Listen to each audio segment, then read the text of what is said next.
This is Parashat Shelach. Parashat Shelach, we start Parashat Shelach. That first Rashi in Torah says, always Torah tells us what's the semichud of the parashiyot. What's the semichud here? Lama nisach Parashat Meraglim Parashat Miriam. Why the Parashat Meraglim is tied to Parashat Miriam? Shelach al tzvi tiba shedibra ba'achia v'shem alol uro v'lachum Mussar. Rashi says there is a connection between Shelach and last week parasha. At the end of the Parashat Ba'alecha, we talked about Miriam, the Lashon Hara that Miriam and Aaron said against Moshe Rabbeinu.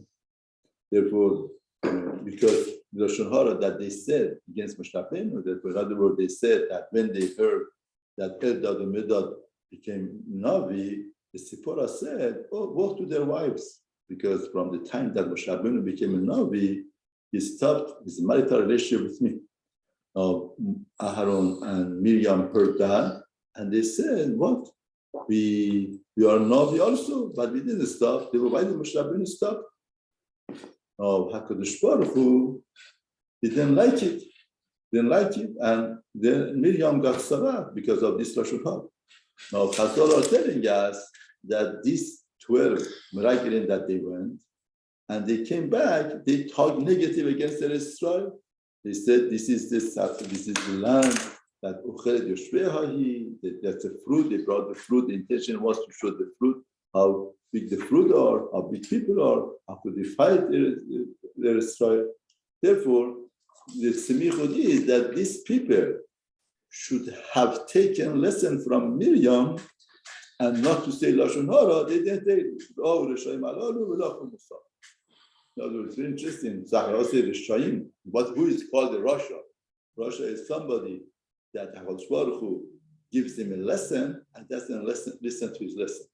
This makes him Rashayim halalu, ra'u Mussar. In other words, when they saw they should take a Mussar, somebody who doesn't take the Mussar of life from whatever that happens in front of him should take, that's already a Rasha. Unbelievable. Now the question is, saying Lashon Hara is a love in Torah. Torah says, don't say Lashon Hara. Lashon Hara is not about the Adam, it's about regarding to the house of a person, things of a person. If you say he has such a bad house, he wants to sell it, nobody would want to buy it.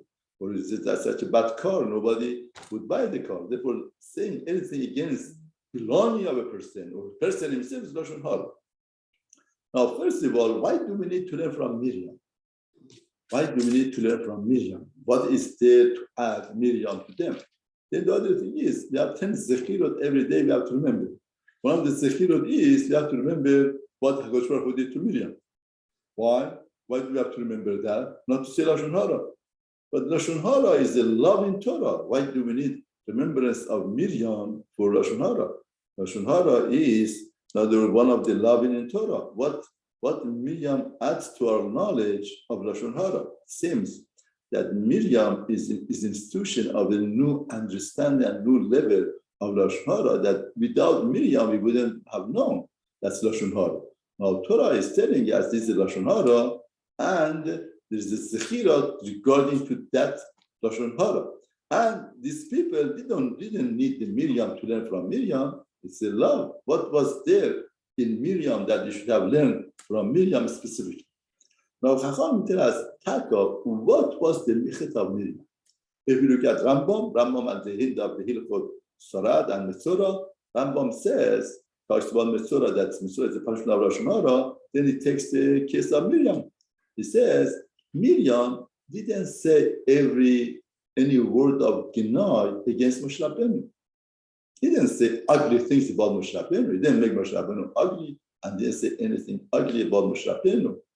Then what did she do? What did she do that considered sin? Rambam says she was Meshave Moshe Rabbeinu to other Nevi. That was the thing. What does that mean? She didn't say anything bad, anything wrong or ugly about Moshe Rabbeinu.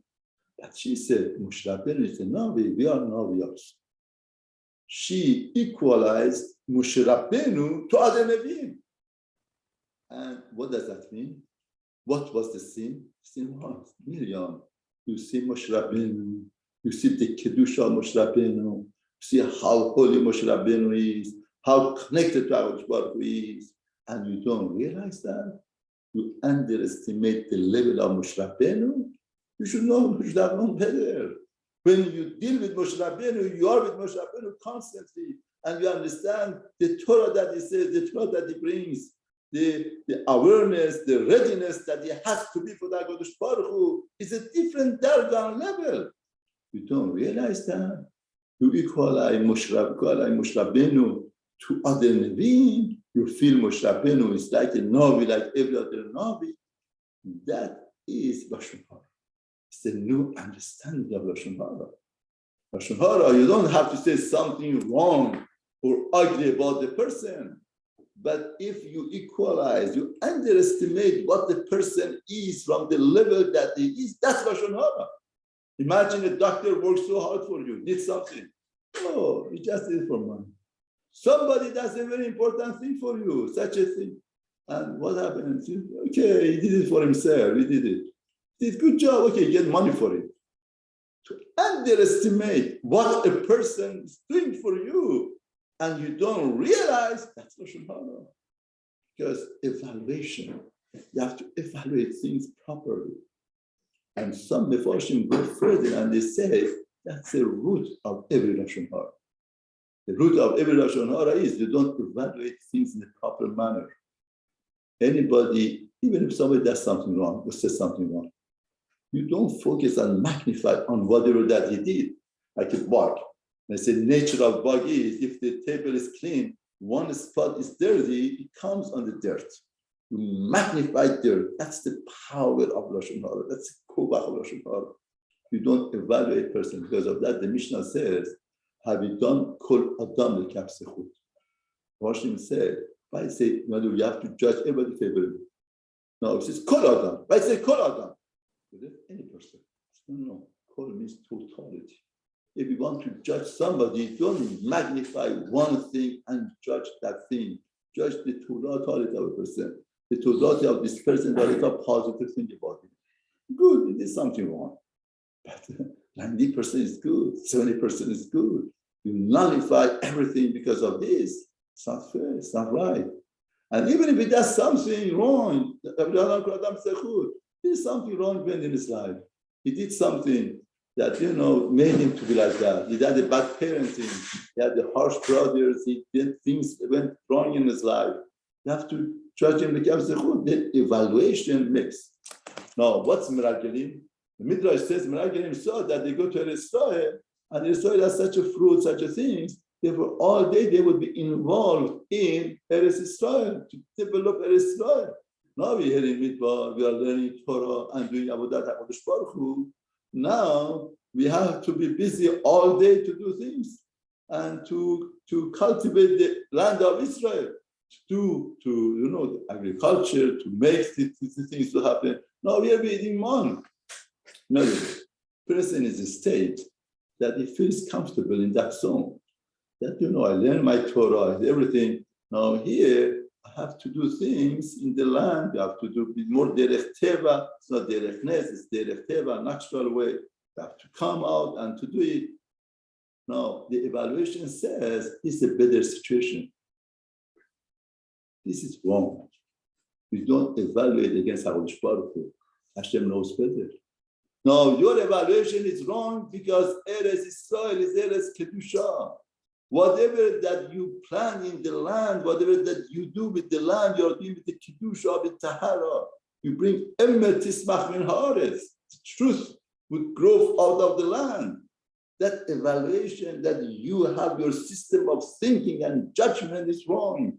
That's why it makes such a great sin in Hara Israel. That's why they weren't able to capture the land and to come. Because if you want, in other words, you have to understand. It's not understanding that because of Chetab Meragelim, they didn't go to Israel. It's not the one sin made them not to go. It's the all mentality. If your evaluation is against the mitzvah of HaKadosh Baruch Hu, to understand Hashem, you cannot live on Eretz Israel. Eretz Israel is poison for you. Eretz Israel is not a land to evaluate through your perspective and live on this land. It's the land of HaKadosh Baruch Hu. You have to live with Hashem. You have to understand the dimension of HaKadosh Baruch Hu. You have to understand what Hashem wants from this land. What could you live in this land and what do you do in this land? How do you produce in this land? In this land, you produce Kedusha with Hara. Therefore, that they should have learned from Miriam. System of evaluation. That Shem Halalu Lachu, she saw that Miriam made such a great mistake to evaluate Moshe Rabbeinu. They evaluate Eretz Israel in a wrong way. And that's why Hazar said that was the point that you should have learned from Miriam, not to make the same mistake that Miriam did.